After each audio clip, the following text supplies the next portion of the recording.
Which one? Remember? All right. Wow. Quiet.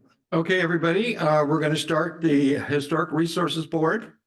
It's going to start at the time is 6. Let's say it's 6:04. Okay, and we'll stand for the Pledge of Allegiance, please. Thank you. On my lead. I Pledge allegiance to the flag of the United States of America and to the republic for which it stands, one nation, under God, indivisible, with liberty and justice for all. Thank you. Roll call, please, City Clerk. Board Member Aranda, Here. Board Member Pisano, Here. Chair DeBreeze, and Vice Chair Maderos. Here. Okay, now we go to public comments. At this time, for general public comments on items that are not on the agenda are under the city's subject matter jurisdiction. The board will not be engaging. If you have anything that requires follow-up, staff will get back to you. Thank you. Is there anybody want to come forward as far as the public comments go? Chair, we don't have any hands raised in Zoom and no speaker cards received. Okay, thank you. There's nobody on Zoom or anything like that? Did you say so too as well? Okay. That said, do we have any comments from the board members at this time? None? Okay. Thank you. Now we go to consent items. There are 2 items on the consent agenda. Will any board member wish to pull any item for the separate vote? Does any member of the public wish to pull an item for a separate vote or discussion? Board members? I'm okay. Nothing to pull. Nothing to pull. Anybody from the public, Zoom or? No hands raised. Okay, thank you very much for that. I guess I'll close that item, go to the next, or we got to vote on that, don't we? Yeah, let's go ahead and vote on the consent items. Does anyone want to make a motion? Motion to approve. Oh, say it in here. Motion to approve. I'll second that motion to approve the affidavit, right? Okay, thank you for that. Now we have call for a vote. Chair, Board Member Aranda, Yes. Board Member Pisano, Yes. and Vice Chair Maderos. Yes. The motion carried. Thank you very much for that. And now the next item is action items. This is review the city's certified local government annual report and consider input by the San Juan Bautista Historical Society before recommending approval to the Planning Commission. Staff, please. Don? Thank you, Chair Maderos. We have Meg Clovis here today, the city's historian and historical advisor, and she'll explain the background and the contents. There's actually 2 reports, 2022 and 2023. We're getting caught up tonight. Meg, are you ready? Mhm. Yes, yes. Can everybody hear me? Yes. Yes. Okay. Good evening, board members. What you have before you are 2 certified local government annual reports, one from 2021 to 2022 and one from 2022 to 2023. And these reports are required by the California Office of Historic Preservation as part of the CLG requirements. And it's important to file these reports every year, principally because if you don't, then you're not eligible for the state's CLG grant program. And it also confirms the city's commitment to a historic preservation program. One of the items that you'll see in the report is that training is required for each board member every year. And so I want to thank those board members who did attend the training 2 weeks ago. that was given by the California Preservation Foundation. There'll be more trainings coming up by the CPF as well as by the Office of Historic Preservation and the National Park Service. So everybody has till September 30th to attend a training of your choice. And so we will be able to put down that everybody was trained for next year's report. So I'm happy to answer any questions right now that you may have or any comments. Okay, thank you, Clovis. Do we have any board members that have any comments or questions? Yes, I do. So the question I have is on the 22-23 annual report. In establishing an adequate and qualified historic preservation review commission. Being that the Historic Resources Board and PC are one body, same people serving, is that not a conflict of interest? The Office of Historic Preservation does recommend that there are two separate bodies, a separate planning commission and a separate historic resources board. However, what I understand is that an agreement was made with OHP to take into consideration that San Juan Bautista is a small town and may not have enough qualified people to serve. So that they have okayed essentially the dual roles for the PC and HRB. Okay. Okay, and then, let's see, that would be page 2, 4. This is page 5 on, again, 22-23 annual report. Says, is the staff to your commission the same as your CLG coordinator? That is not answered. Both yes and no check marks are blank. Right, Yeah. and I have to be honest with you, I didn't know how to answer that because Brian was the CLG coordinator. As you know, Brian's no longer with the city. So I am not sure who the person is who is officially the CLG coordinator for the city. When in doubt, that falls to the city manager. Okay, Also in bottle washer and other things. okay, all right, so we'll fill that one out. Okay, and I actually had a question on page 3, but I think I already asked it because on 2, number 2, bullet point 2, it says the documents are then submitted to HRB and PC for resolution and adoption, and that was the question on the conflict of interest, but you answered that. And then on page 8, I think is this D, section D, training received. It says it is a CLG requirement that all commissioners and staff attend at least one training program relevant to your commission. So you're saying from what you stated a little while ago that we actually have until September 30th. So as an example, for me, I wasn't installed until January, so I don't have that training and I have until September 30th. Is that correct? To September 30th, that is correct, Of this year? of this year. Okay, thank you. Board member Aranda, do you have any comments, questions, concerns? No comments or no questions, I'm sorry, at this time.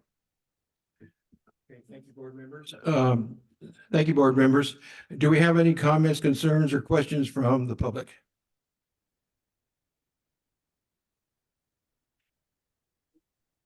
Please come forward. Okay, Welcome. there. Cara Vonk, San Juan Bautista. I think I sent it to you, but if you do want to get some really great training, there's a California Preservation Foundation. I think it's sometime this month, has a great program and that's specially geared to government employees. So that would be, what are you guys called? Historic preservation or, board, I'm sorry. So yeah, hope you have a chance to attend that one. That would be a really good one. And I think that's all I have to say. Thank you. Thank you. I do want to say I did get your email and I'll definitely recommend it to staff to see if we can sign up and take a look. And Thank staff you. also received it and shared it, so. Sweet. I apologize, I have one more question. Certainly. Okay, page 7, section 4, public education. Undertaken any public outreach training or publications program this year. But the answer is no training or public outreach materials were developed during the reporting period. Is that because we lost Brian? Are you referring to 21, 22 or 22? 22, 23. 22, 23? Not necessarily. I don't know that I've seen the city actually conduct outreach in regards to historic preservation. It's a good thing to do, but I don't know that we've done it, so that's probably why it's blank. Okay. Meg, is there any comment on that as to? Yes, usually the public outreach materials are driven by the board members. And so if that's something that you want to pursue in the upcoming months, you can agendize it and discuss it and talk about what type of public outreach you would wish to do. Okay. Page 8, under local register. Local register program to create local landmarks and or local districts. It says yes, but there were none from October 2022 to September 30th. No properties have been added to the register or designated. So whose responsibility is that? Meg, I guess I'm asking you. Right. Again, that can be through a private citizen who wishes to nominate a property. It can also, any properties can be nominated by board members as well. Thank you. So you did not receive any nominations this year. Are people aware though that they can do so? I do not know. That might be actually better answered by perhaps Kara Vonk. She is a member of the Historical Society, and she probably would know if the public are aware of this. Kara, did you want to? This is covered in the historic preservation ordinance in the city, and it outlines the procedure for somebody to nominate their property or for the board to nominate a property. And I did want to add something which I wanted to mention. Being a CLG member and being a member in the past, we got $50,000 to do the historic preservation ordinance.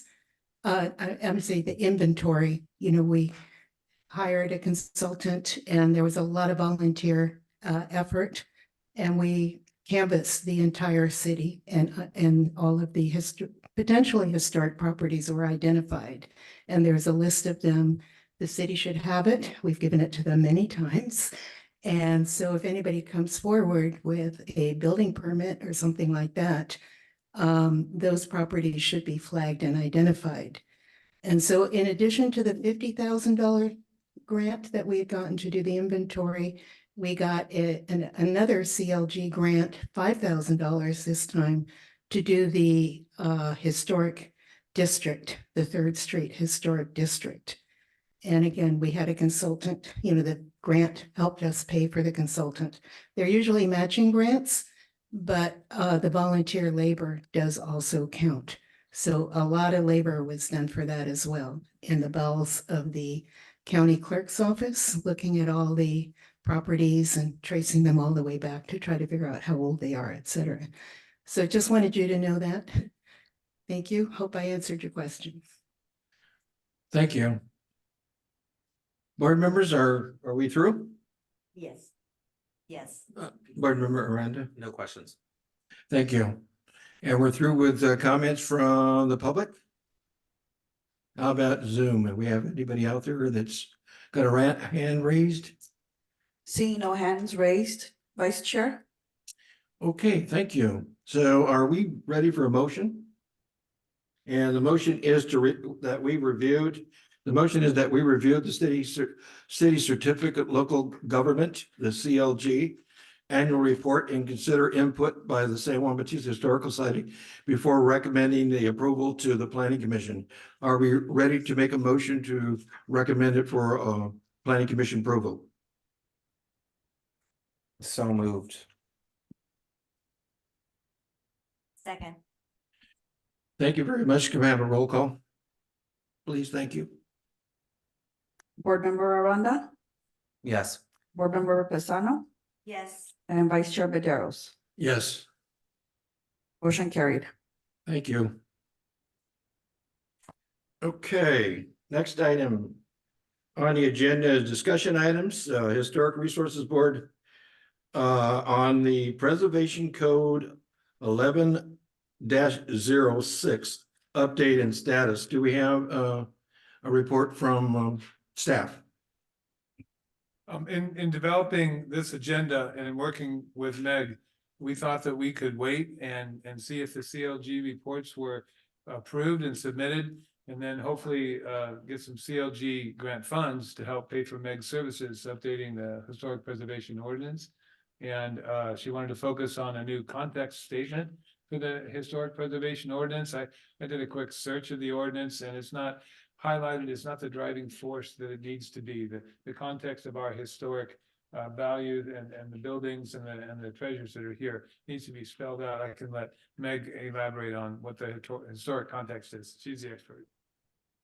Yes, there's been two historic context statements developed for the city. One was in 1981, and one was the one that Kara had referred to that San Juan Bautista received the grant. That was in 2005, 2006. And they are definitely very good histories, but they do not include the evaluation framework and also thresholds of integrity that you need to evaluate properties. And so it's sort of like they're missing their guts. There's no real way to evaluate the significance of a property just based on the information as presented. So the update of the context statement would follow Office of Historic Preservation Technical Leaflet number 14, which is the state's recommendation on how to do context statements and what they should include. And so it's basically the themes and property types have been identified. It just needs to be fleshed out with the evaluation framework, integrity thresholds for each theme and property type. So that's a future project. The current focus right now is to update the ordinance, and it's principally to make sure that it's consistent with CEQA. Also there's more tie-ins with preservation brief number 15, which is the preservation brief from the National Park Service that again helps to establish a framework for evaluating significance. I did talk to Dan DeVries the other day too, and there was some he mentioned perhaps we might want to include some clauses about demolition through neglect as well. And so it's going to be an ongoing process. We do have, I understand, a subcommittee was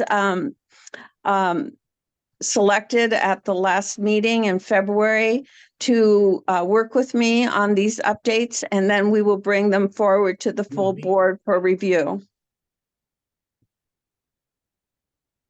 Yeah. I think an ad hoc committee was selected, and I believe it was myself and board member Lozano. Correct?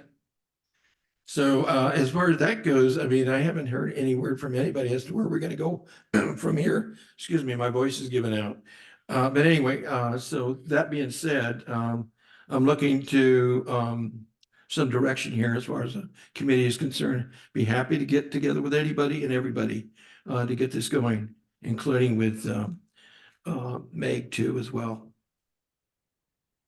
That said, any comments and concerns from the rest of the board members? Ida? Not at this time. No comments or questions.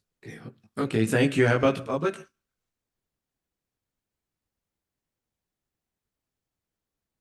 Seeing no speaker cards and no hands raised at this time. Okay, thank you.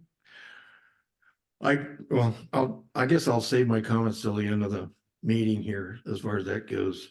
When it comes to updating the code and also training and splitting. So there was some discussion about that in our last meetings too, as well. So I've done some research and some study on that. So I believe I've submitted some of that information into the city for evaluation. So anyway, that being said, I'll close this item.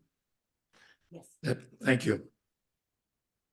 Okay, next item is comments. Do we have any comments from the board members? I have a comment. So going back to Ida's comments earlier regarding like training from Carl Bonk, is that something we can request staff to actually go and set up and get that going, or how do we make that happen? We can schedule those trainings if whoever's interested in attending, if they would just let me know. And I can get that scheduled and registered. Sweet. And I believe that training's an online session, or is that okay, perfect. And then I think that's all I have. Okay, thank you. Ida, do you have anything that you want to, as far as comments go? No, thank you. Okay, thank you very much. How about the any member of the public willing to speak forward, come forward? Any items to discuss or anything? Okay. Other than that, I guess we can, what do we do now is, what about the city manager? No, not at this time. Okay. So that said, it looks like we have a motion to adjourn. So moved. Second. Thank you. We have a motion to adjourn, so we will adjourn. Let's vote on that, please. Thank you. Board Member Aranda, Yes. Board Member Pisano, Yes. and Vice Chair Maderos. Yes. Adjourned. Thank you.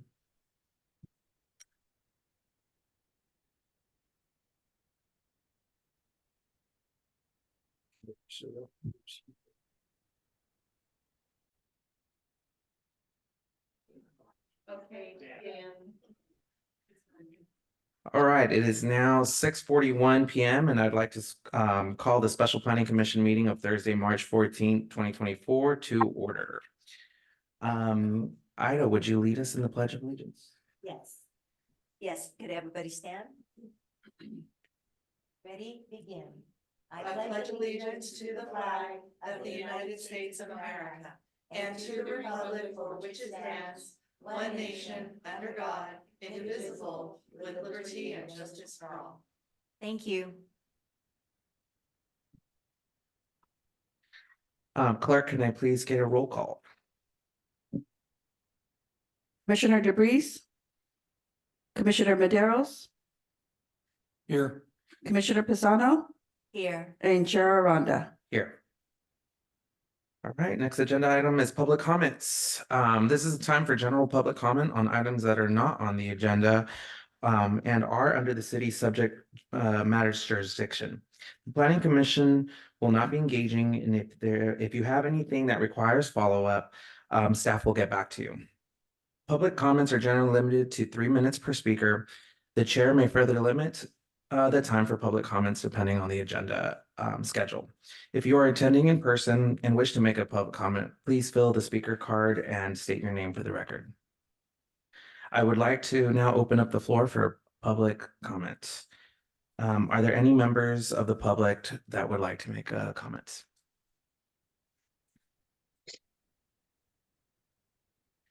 My name is Elise Rentnell. I live on Donner Street here in, what? It's on. Eh. right? Yeah, It's green? Yeah, yeah. yeah, sweet. Okay, thank you. My name is Elise Rentnell. I live at 13 Donner Street, right here in San Juan Bautista. And I would just like to comment on the new building that's going to eventually happen there at Donner and Third Street. And I have a couple of requests. The first being, can we please make sure that there is enough parking allocated when these new homes and multi-dwelling units are created.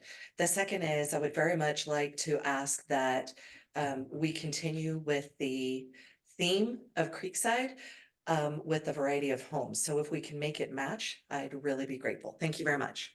Thank you. Any other public comments in chambers? Seeing no speaker cards and no hands raised, Chair. Sweet. All right. So, and no hands raised on Zoom, right? All right, great. All right. So then, I guess we'll close out public comments. Moving on to agenda item number 3, informal project review. Staff, is there no projects? There's none, no. Thank you. Next item, consent. There are 4 items on the consent agenda. Would any of our commissioners like to pull an item for separate vote or discussion? I do not. I do not. And I have none. Any member from the public like to pull a consent item? Seeing no one from the public or any hands raised on Zoom. Great. All right, then, can I get a motion to approve? I make a motion to approve all items on number 4, affidavit of posting, regular meeting minutes of October 3rd, November 7th, and December 13th. Second. And with the motion from Commissioner Pisano and second from Commissioner Maderos, clerk, can I have a roll call? Commissioner Maderos, Yes. Commissioner Pisano, Yes. and Chair Aranda. Yes. Motion carried. Thank you. Moving on to action items, or agenda item number 5, action items. Certified local government CLG annual report. Staff, do you have a report? Thank you, Chair. This matter comes to you as a recommendation from the HRB, and it's been prepared by Meg Clovis. So I'll just have her review it real quick for you, and you can consider a vote. Thank you. Good evening, Commissioners. The Certified Local Government Program requires an annual report each year. Today, you have 2 reports to approve. One is from 2021 to 2022, and then the more current report, which is 2022 to 2023. And these reports keep, if you file them with the California Office of Historic Preservation, it keeps you in their good graces, and your CLG status is current. And it also allows the city to apply for the annual grant program too, if it so wishes.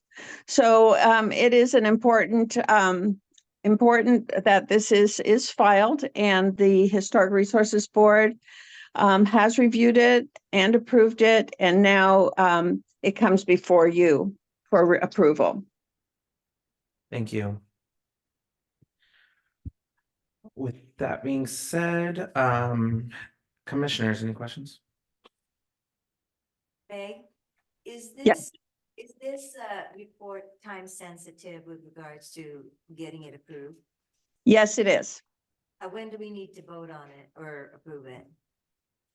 Today. Today, That's nice. okay, hmm. I do not have, I do not have the 21-22, and I've not reviewed it, so, is there any way to extend time? The 2021-2022 is over a year late already. So that is not as time sensitive as the 2022-2023. So if you wish to continue the 2021-2022, it's not going to hurt anything. I would suggest that we table 2021 to 2022. Staff, is that something we can do? And then move ahead and approve 2022 to 2023? Yeah, we can bring it back under consent, so it wouldn't take up any extra time at our next meeting. Okay, then. Any other, My apologies, No, there's no apologies. any other commissioner comments? I do not have any. Yeah, I do have kind of one, it would have been nice to have some kind of a presentation, for everybody to look at the certification itself. I should have mentioned that earlier, to have some kind of, slides or something on it that we can have all kind of look at one time. So that when we do talk about it, we can pull those items up and kind of clarify the information that we're looking at. Thank you.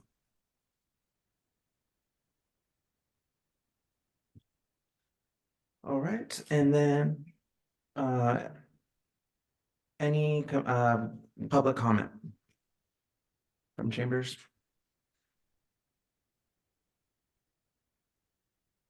Yes, please come up and state. Chris your name. Martirana, Welcome. San Juan Bautista resident. The 2022 that you're referring to, you guys are talking about tabling, not on the agenda at all anyway, so Got it. I'm not sure it's relevant. Thank you. Thank you. Okay, well then I guess we can still then proceed with approving 2022 to 2023 then, correct? And we'll bring back 2021 to 2022 on another time. Sweet. Okay. Any other comments from the public on Zoom? Seeing no hands raised and no speaker cards received in chambers. All right, well then let's make a motion. Can I get a motion, please? Yeah. I'll make a motion to approve the items that we reviewed today, and we agree to make a motion to approve it. second that motion. With a motion from Commissioner Maderos and a second from Commissioner Pisano, clerk, can I have a roll call, please? Commissioner Maderos, Yes. Commissioner Pisano, Yes, and Chair Aranda. Yes. Motion carried. And then moving on to action item B, site plan and design review, minor for a studio addition conversion at 609 3rd Street. Staff, do I have a report? Yes, we do. We have our planning director, Adriana Ortiz, with us tonight. She's been working directly with the property owner, who's also in attendance tonight. So I'll let Adriana proceed with her review. Meg Clovis has done a historical review on the property, so we put a team effort together on some. Great, thank you. So I will defer to Magda actually, who is more well versed on this one. So she'll give you a review of site plan and design review for the studio edition. This is a minor at 609 3rd Street. Thank you. Let me share my screen. Sorry. Okay, ready? Ready. Okay. Yes, so this is a very small addition on the rear part of this house. It's going to be converting a storage area and then adding another small addition to that storage area. The project does meet the Secretary of Interior standards for rehabilitation.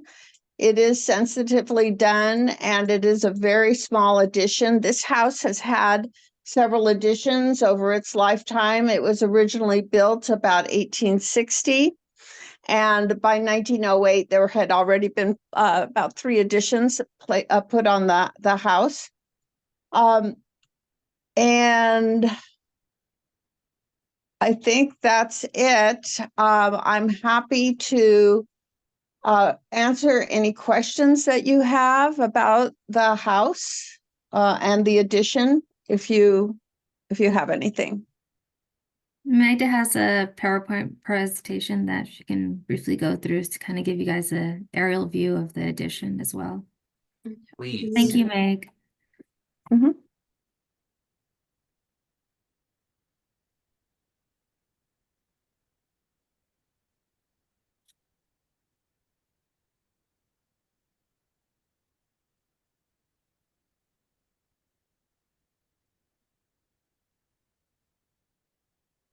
I'm going to skip some of the slides as we already discussed them. Where the property is located, the request is to add 136 square foot addition on the rear of the residence and to convert an existing attached tool shed into habitable space, as well as adding an 82 square foot addition porch on the rear side of the property.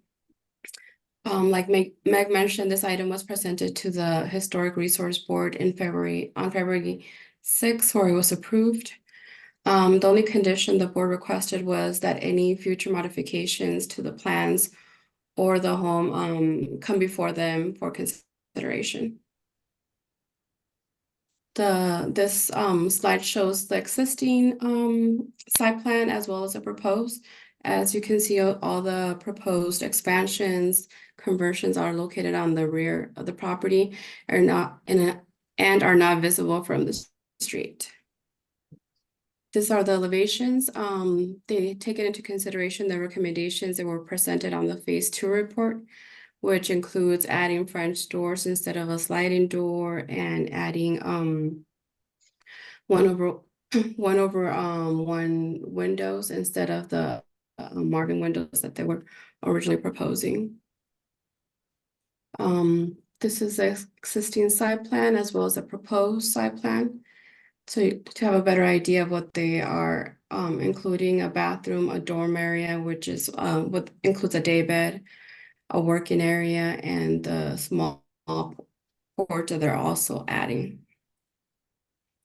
The proposal meets the general plan policies and goals as well as the zoning ordinance. It complies with the existing setbacks, lot coverage, and it's also exempt from CEQA. So staff recommends that the Planning Commission adopt the resolution to approve the site plan and design review SDR 2024-02, subject to the conditions of approval. Second option is to adopt the resolution with conditions of approval modified by the Planning Commission. Option number 3 is to deny the proposed project, or option number 4, to continue the hearing and direct staff to provide additional information or clarification. As previously mentioned, staff would recommend option number 1 because the proposal meets the zoning, it's zoning compliant and general plan compliant as well. And that concludes my presentation. As you can see, the owner's also available for any questions you may have. Thank you. Commissioners, any questions or comments? No, they do not. Yeah, I just want to make sure that, I mean, this is part of a historic building as well. And there's going to be some workaround that we remind ourselves, like we did in the past. We don't do the things that that does not need to be done unless we have the right procedure in order to preserve everything that we need to be done on a historical building. And hopefully, if there's any questions beyond this point, whether we approve this or not, is to make sure that if we find ourselves in a position where we have doubt in that we are worried about preserving or restoring or rehabilitating any portion or doing any damage, that we contact professional help when we need to. And the city would be more than happy to help out any applicant with a historical building such as this. But other than that, I think I'm good with the plan and the process. Thank you. Thank you. All right, I have some questions. I believe this ADU or studio will be touching the actual building, correct? So I believe the applicant lives next to a home where they were doing something and then a wall fell over and it was this whole mess. So I guess this question would be to staff or maybe the architect or whoever's working on this project. How do we guarantee that if something like this happens, someone's watching out and not another wall falls down and then all of a sudden this building is just rubble? Like I want to make sure that the integrity of this home is being kept, that someone's looking into it and checking up on it and just making sure we're okay. And whether there is a contingency plan, should something like this happen, what do? We don't just tear down more walls and just go ham here. So how do we prevent that, or what can we do to make sure that doesn't happen? And then again, this is just coming from a situation that we were kind of in this, I think it was a neighboring home or something like that. Yes, it was a home next door. It was also Casa Rosa downtown. So we need to be more diligent with our contract building inspection team and keep an eye on projects that are under construction. Stop by without pestering the owner. Part of it, I think our inspection team is a little bit sensitive to always being in the owner's face, just let us get our job done, let's get our work done. But in this case, I think we've developed a good enough rapport with the owner where we can pick up the phone and call her and say, how's it going? And I think that's what's really necessary in our small town, is that we be familiar with who's under construction and know the owners on a first name basis and be able to call them so that there's free communication, rather than this pretending to be building a house in a bubble and no one's watching and then we find a disaster. It's happened twice since I've been here, and it's embarrassing, and we need to pay closer attention. Okay, perfect. Yeah, I just want to make sure that we don't run into that. Could we throw them in federal penitentiary? Yeah, I'd like to add to that too as well. I mean, in the early stages, when we go and see that we want to do any type of construction or development or restoration work, whatever we want to do, I think in the beginning, we need to put a plan in place or point to those areas that need particular attention that the city may have uncovered, or the applicant may have uncovered, or have any questions, is to go into this with understanding where we need to go should we run into problems. And I think that needs to be in the early stages before we start approve any applicants. Make sure that they understand as to show a good faith, and the outcome will be whenever we have a problem, we point that out in the beginning. There might be areas that we might see that needs particular attention and in the early stages. And if we run into a situation, we'll know what to do when we get there, that kind of a thing. So we just gotta be aware of where we go from step to step. And then in the early stages, in the beginning, when we approve that applicant, we got some kind of understanding. I think that's an excellent idea. And before they started again on construction on the next door neighbor's house, we had a pre-construction meeting out there. So we had our building official, our inspector, everyone on site before the work started again. And maybe if the owner's open to that, we'd be happy to meet with her architect and contractor on the site just to do a quick cursory inspection. That might help avoid problems like that. Yeah, please. All right, any other comments from the commission? I think I have one more question. This goes over to staff. I believe when something like this comes to us, it goes through every department in the city, correct?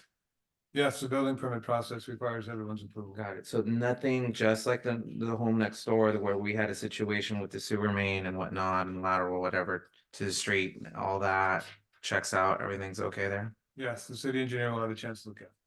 Perfect. Okay, and then one last question, maybe this goes to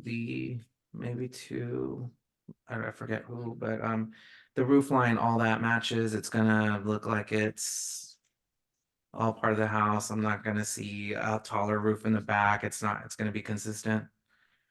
Yes, it's gonna be consistent. Sweet. Okay, perfect. I think those are all the questions I have. Any questions from the public here in Chambers? Clerk?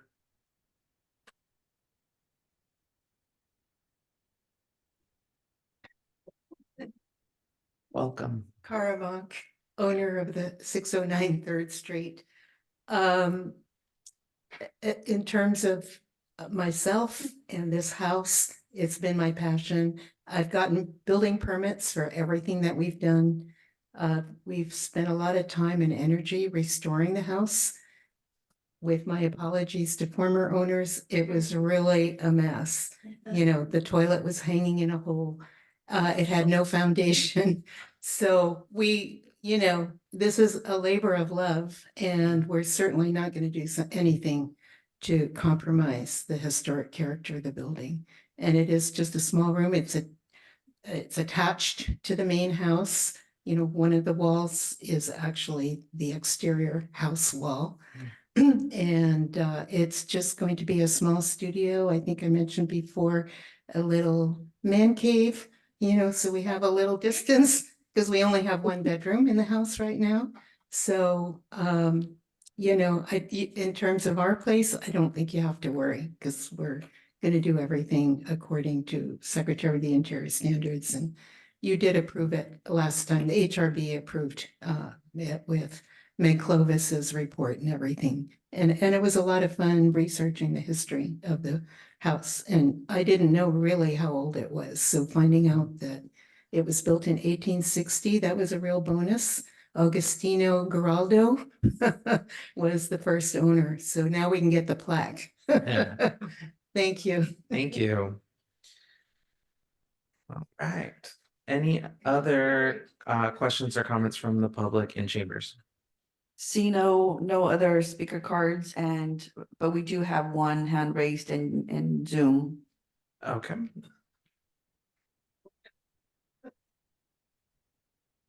Urban, you have 3 minutes. Say, it's a little annoying to me. As far as I'm concerned, you guys have a job of reviewing a matter, and if it's in compliance, then what you do is you approve it. To question whether we can deduce anything. That's Hi, Irvin, can you hear me? Okay. Irvin? Yeah. Oh, can you speak a little closer to your mic? Sorry, we're having a hard time hearing you.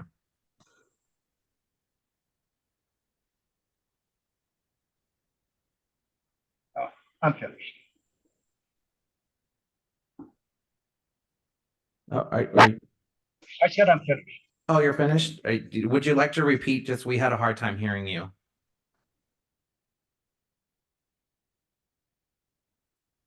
It's just okay. Irvin, would you like to repeat yourself? Sorry again, we could barely hear you.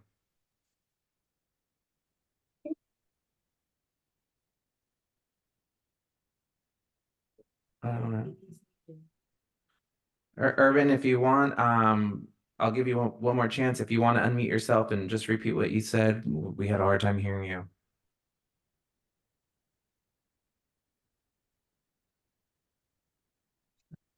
Okay, I think I don't know. It's not. Was anybody able to decipher what you said? Yeah. No, well, all right. Well, we'll move on. Thank you, Irvin. Then I guess no further comments from commissioners. Okay. Can I get a motion actually?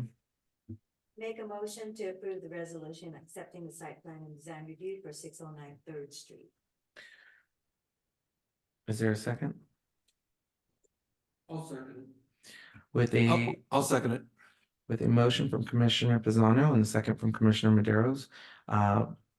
Clerk, can I have a roll call? Commissioner Maderos, Yes. Commissioner Pisano, Yes. Chair Aranda, Yes. motion carried. Moving on to the next agenda item, 6, discussion. Preliminary draft zoning ordinance amendments to zoning ordinance chapter 1104 dash, is it dash 030? Yep, 030. Staff's report. Yeah, we've assigned Adrian and Magda to look at this after the subcommittee did its work on it.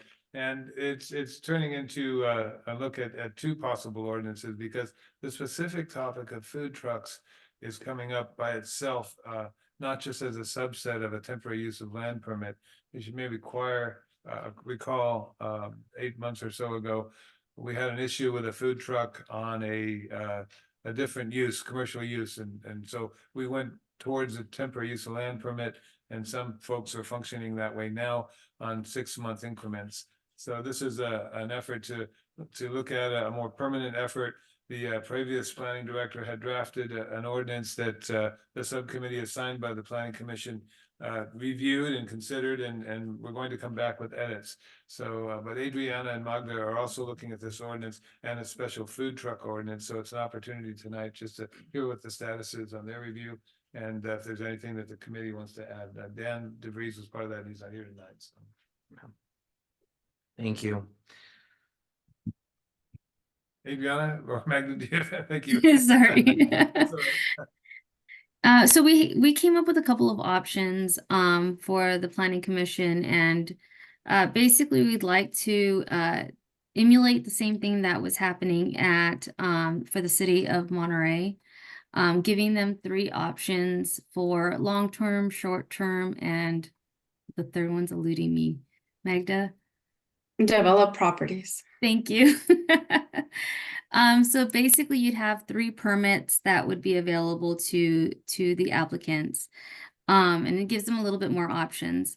So one of the things we thought of doing is just drafting it for you and bringing it forward, and then talking about what we're proposing. Or we can schedule a workshop or some type of study session. And basically this would be questions and answers that we would ask you. So are you looking for something more long-term? How do you feel about on-site versus off-site when it comes to temporary locations? Just different aspects to what the ordinance should entail, and kind of working through it with you and the community, and then bringing a draft forward. So it's kind of like 2 options for the commission to consider, either bringing forward a draft of what we feel like you guys had already started to work with, and what kind of falls already in place with what the city is already doing, or a workshop kind of study session. That would probably be April 2nd, I believe, is the next planning commission.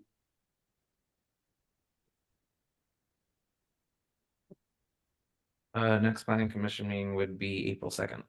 Yeah. So it would be mostly a repeal. It would be repeal and replace. So you would pull the original ordinance and present a brand new one rather than have it redlined. So the presentation would be a matrix of the differences between the 2. Got it.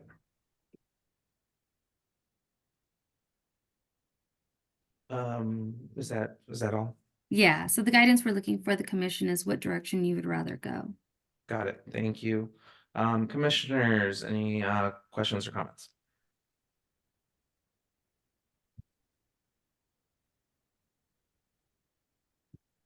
I think I'd like to do the study session and get a little bit more information on what the proposal is as far as ordinance on the repeal and replace. I too would like to have a session, a workshop. That'd be great. If we could do that, and go through this, not only with us, but also with the public should be invited.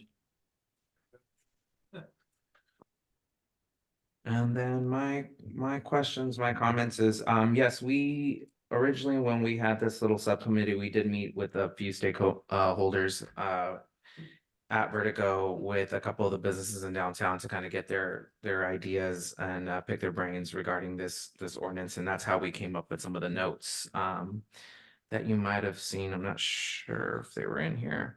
Last agenda. Yeah, or the last agenda, yeah, so. Time we brought them forward. Yeah, so I also do agree. I do believe we should have another workshop study session with the general public, not just business stakeholders. I would love to see what the actual general public has to say about having pop-ups here in town. So yes, I would love to schedule something like this just to kind of figure out what is the next best step, but would love to mention that you know, since the town has received some of these pop-up retail food trucks, whatever it is, it's doing us good. I mean, I know that not a lot of business owners do agree, but I have to admit that it does bring traffic. Some of these people have a following and they bring new people into town, and I think that's great because that's what this town needs. So I think we need to find a really good creative way on how we can encourage more foot traffic in town with these people, but also make sure that they're also on the same playing field as our brick and mortar stores. Plus, I don't want to see our brick and mortar stores go out of business for something, but for someone that's also selling the same thing. But I also want to caution that where I do encourage, other businesses that are selling the same product. You know what I mean? It shouldn't just be one-sided here either. So So not just food trucks, but any kind of different any retail. exactly, like I think that should be something that's looked at as well. Just Because we had a situation with a restaurant hosting tie-dye t-shirts in the back. yeah. And I've heard people in Vertigo's, sometimes it's got 3 or 4 different kinds of things going on at once on a Sunday or Saturday. And then a quick question for Adriana, or Magda. You talked about developed property. What about private property that's vacant? It's just grass or dirt. That is something that we could consider as well. Depending if they have access, if there's anything specific that the city would like those properties to look like. But yeah, that's something that we could definitely consider. Okay, because that's been the more common request, and that's the temporary use permit that we have now, that we're working on now. So, okay, thank you. Yeah, and then have we also, Adriana, sorry, this question would be for you. Have we also looked at what Hollister's doing? I've been paying attention to them a lot, and when our business owners here in town actually leave, I like to do a small little exit interview with them to figure out what's going on. And they always come back to me and they tell me, you know what, it's easier to do business in Hollister. It's always easier to do business in Hollister. So what is it that makes it so easy? And why aren't we doing the same thing to attract these businesses here? I'm to be honest, I'm sick and tired of seeing our businesses leave this town. I'm sick and tired of seeing these buildings empty.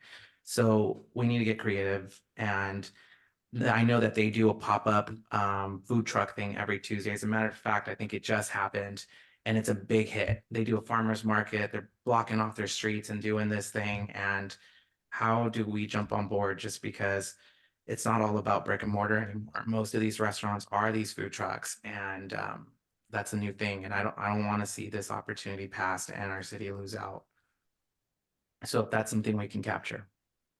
Yeah, I'd like to add to that, have we, I know that you have done some work with this, and I wonder, do we have enough data or do we have enough survey?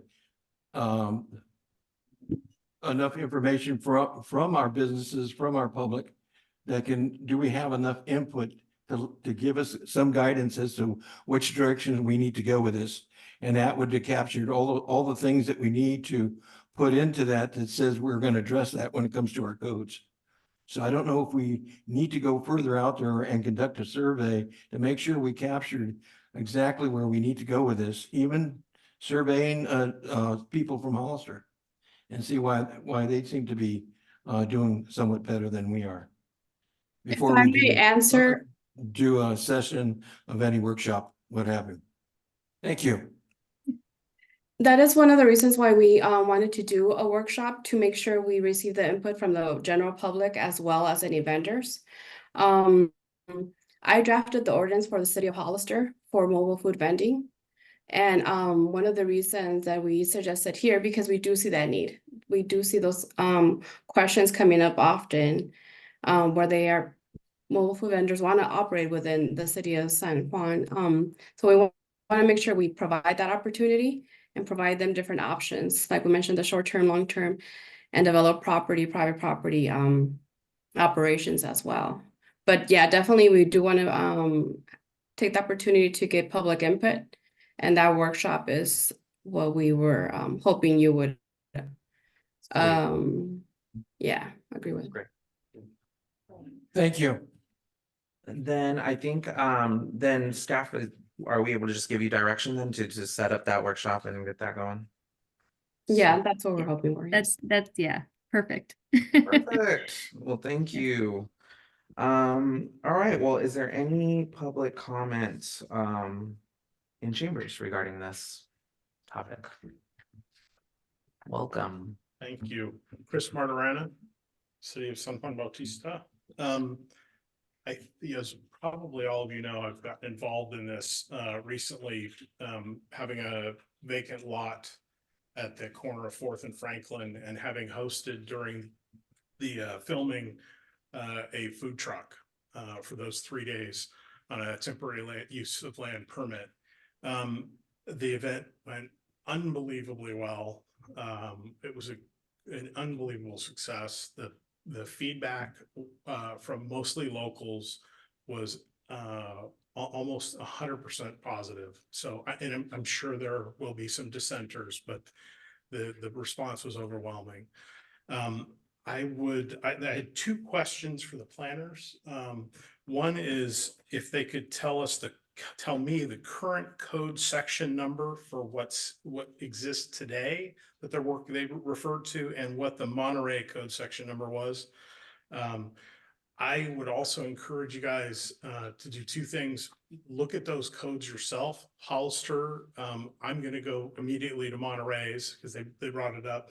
I have printed out the Santa Cruz, which I think is very well written. It covers the 3 categories and it's a very clean ordinance, in my opinion, having read a lot of ordinances. This one is, I think, very well written. But it probably leaves out some stuff that we need to consider. The other thing is, in addition to the having an invited in group here, that sort of thing, go and visit Hapa Brothers, visit Mattia Pizza, go to Hollister on Tuesday night and just talk to people. That is where you're going to get meaningful quality feedback from a larger variety, a larger cross section of people, and hopefully have some good food. So thank you very much. Thank you. Any other comments in chambers? No speaker cards received and no hands raised. Sweet. All right. And this is just a discussion, so no action. So, anything else? Any closing comments from staff or anything like that? No? Cool. All right, then, I'm gonna go up to our next part of the agenda, commissioner comments. I have no further comments. Thank you. Not regarding this. Yeah, but anything else you might, anything you want, this is your time. Okay, I have something to say. I just wanted to acknowledge that last week, and I wrote this down because I didn't want to miss anything. Last week, I attended the Council Members Academy provided by the League of California Cities, and I want to thank the City of San Juan Bautista for giving me the opportunity to serve and for supporting the citizens by ensuring that we city officials have the proper training and knowledge to do our jobs. I want to give special thanks to Liz Soto for making arrangements to attend, and for Don Reynolds in approving the funds And I actually have brought small gifts for everyone. This is a small little pin, and I'm gonna give this to you. As well, our chair Jose was present, and we are excited to make a difference this year. There were so many good sessions to attend, but one that is critical to us as planning commissioners and as a city is the legislative updates. There were so many that they went over, and some of them are very scary. AB whatever number and SB whatever number. And there were so many, I actually had it all written down, so if you will allow me, there's just some. SB 397 vacancy ordinance, AB 1886 builder's remedy, AB 2904 zoning ordinance notices, SB 1055, which is the height limits. And this is all about, you know, housing and commercial as well as residential. There's so many, and we need to pay attention to it. And so again, I just want to say thank you for allowing me to attend and learning a lot. So I am a little bit excited that we are going to do some good work this year, and then everybody gets a pen. So Don't worry, it's less than the 550 or whatever it is. yes, so thank you. All right, any other comments from our commissioners? Or anything you guys want to discuss? Well, I did attend an in-home session as far as the training goes. I think it was an hour, 2 hours, 3 hours, I think it was. And that was on the Secretary of Interior Standards. And I went through all that and came up with almost 100-page report that I put together to remind me that there's a lot of good information out there to make sure that when we come to dealing with preservation, when we come to rehabilitation, when we come to doing restoration and reconstruction, we have some good standards to fall back on, not to mention hundreds of guidelines that we can take and measure ourselves to make sure that we're doing all the things that we need to do. One of the main things that came out of this was it takes a lot of good common sense when you go into any kind of project or program to make sure that that's where it kind of all begins with and kind of all ends with, because there's no perfect standard, there's no perfect guidance other than the fact that we're learning something new every time we get into it. So thank you for allowing me to do that.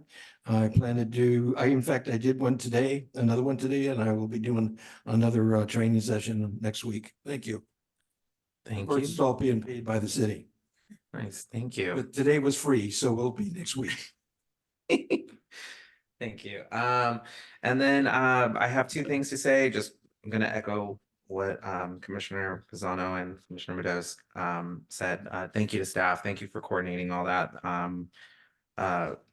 Just everything was fantastic. You guys always take care of us and you do a great job, and I want you guys to know that. So thank you, huge thank you. Second, my last comment here would be that Commissioner Correa has stepped down from the Planning Commission.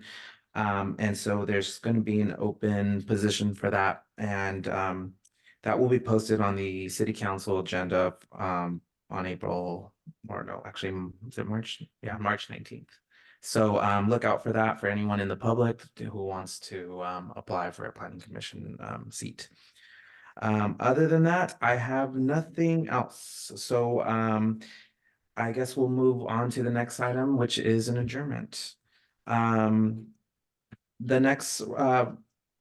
next regular Planning Commission meeting is scheduled for Tuesday, April 2nd, 2024. It is now 7:27, and this meeting is adjourned.